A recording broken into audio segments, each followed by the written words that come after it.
Hi,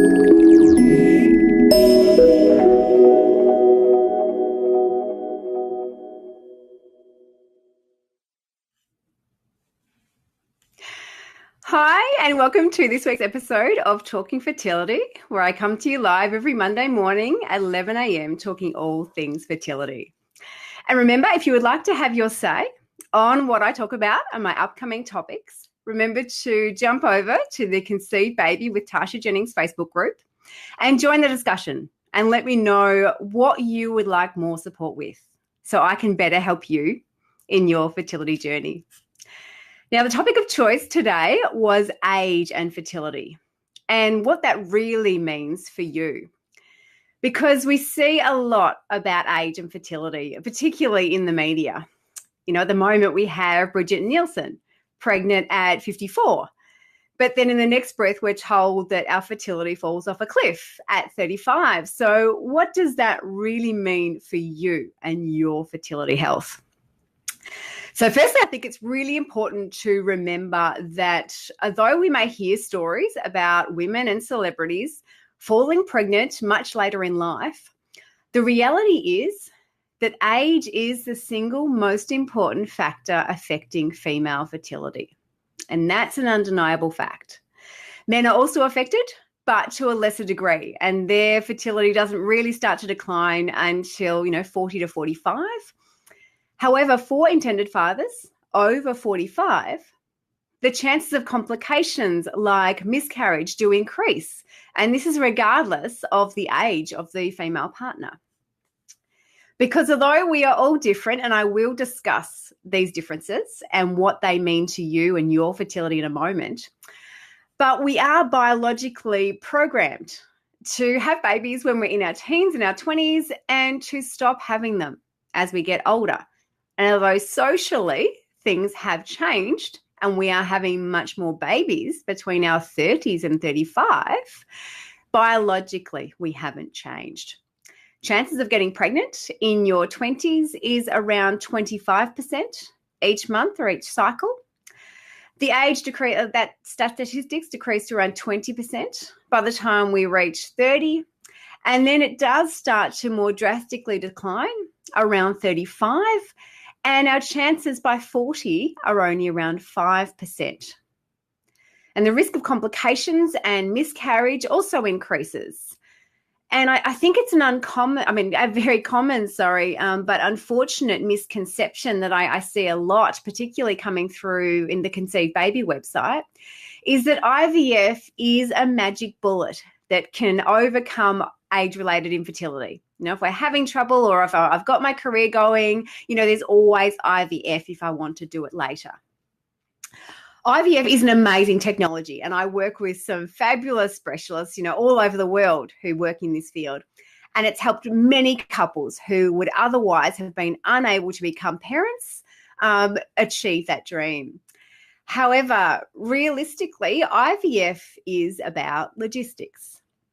It does an amazing job for women who are not ovulating despite other treatments, who may have blocked tubes and can't physically get the egg out, or male may have blocked tubes and can't physically get the sperm out. So IVF does a wonderful job of getting the egg and the sperm together when that would otherwise not naturally be possible. So IVF is able to overcome that obstacle and bring the egg and the sperm together and then implant the developing embryo obviously back into the woman. And that's, really amazing how that we are now able to do that. However, if your fertility issues are related to age, then IVF doesn't do a better job than what our body can naturally do at getting the egg and the sperm together. If there's no functional issue affecting your fertility, it really does regulate the process and make sure the egg and the sperm do meet, which is obviously very helpful, but it doesn't improve age-related fertility measures. And as I've spoken about before in previous episodes, each month a pool of about 30 follicles start to develop into mature eggs. And by ovulation, one of these eggs has become the dominant follicle or the best egg, and this is released at ovulation.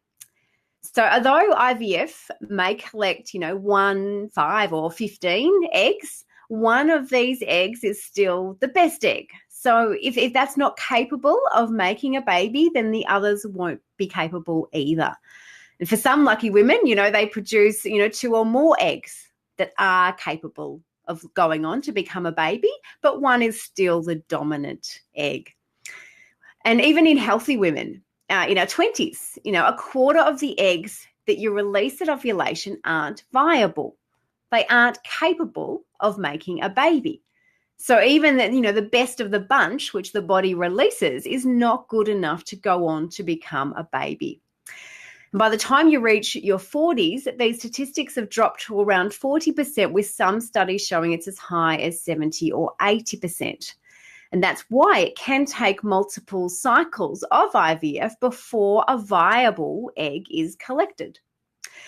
And many of these eggs will actually be capable of being fertilized. They'll be capable of making an embryo, but they won't be capable of continuing on to become a baby, which, can be heartbreaking and leave women wondering, what went wrong. But this is only because, with IVF, you are following every single step of this egg's journey. If this was happening inside the body, you may have very little awareness that the egg was actually fertilized and began to develop, but didn't continue. You would just know that you weren't pregnant when you got your next period, or you may have experienced a few mild symptoms that you may have even dismissed. So IVF isn't doing anything more than the body can do on its own. It is very helpful in regulating the cycle and making sure the egg and the sperm do meet, which is obviously a very, very important critical factor. We can't get pregnant without those egg and the sperm meeting. So IVF does regulate that process. However, it doesn't improve egg or sperm quality, which is the major factor determining whether the fertilized egg, whether that was fertilized inside the body or outside, whether that will go on to make a baby. But what is important to remember about age and fertility is that these statistics are averages. They are very useful in determining, the approximate chances of pregnancy. However, they don't determine your unique chances of pregnancy. I've seen women in their 20s with poorer egg quality than women in their 40s. We are all metabolically and biologically different. We are all created from different DNA and have different genetic material. These were set in stone from birth, and from then we had different journeys in our mother's womb. We had received different nourishment. And from the time of birth, we were exposed to different dietary factors, different lifestyle factors and choices. And all these factors culminate to determine your unique fertility health, your unique egg health and egg quality. And that goes for male sperm health as well. So these statistics don't necessarily reflect your unique fertility health and your unique chances of falling pregnant and having a happy, healthy baby. And that is why I recommend getting a fertility workup as soon as possible. Getting things checked out doesn't necessarily mean anything is wrong or that anything will be wrong. It just allows you to be more informed and make better decisions about your fertility health and your options. And I know it can feel like this process, should all be about love and spontaneity. And in some ways it can be. But making sure you have all the facts at hand will help ensure that you get the outcome that you want, regardless of the process that you had to have taken to get there. So, and the good news is that you can make positive changes to improve your fertility health at any age, up until menopause. Obviously, you can improve egg quality. You can improve sperm health. You can support a healthy uterine lining to support implantation.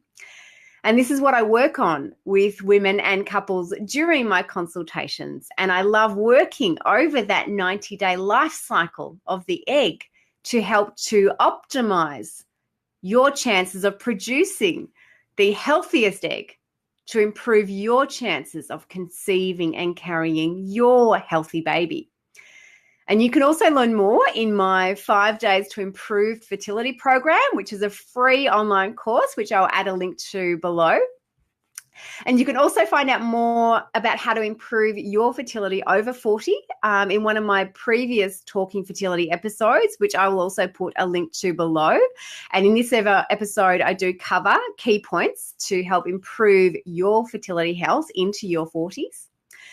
So I hope this has given you a little insight of the reality of age and fertility, and how it affects your unique chances of conceiving and carrying your healthy baby. Because ultimately, your fertility health is in your hands. You get the help, advice, and the support around you that you need to give yourself the best chance possible. So thanks for tuning in. As always, you can find out more about my consultations and my programs and listen to more webinars and podcasts with my experts and my expert panel over at tashajennings.com.au or at conceivebaby.com.au. Now, in the next couple of weeks, it is school holidays for my family over the next 2 weeks, so I won't be joining you live on a Monday morning for the next coming weeks. In the meantime, as I said before, be sure to join the Conceive Baby with Tasha Jennings Facebook group so you can give your say and give your opinion on the next Talking Fertility episodes so I can better support you in your fertility journey. So thanks for tuning in. I look forward to seeing you in a few weeks.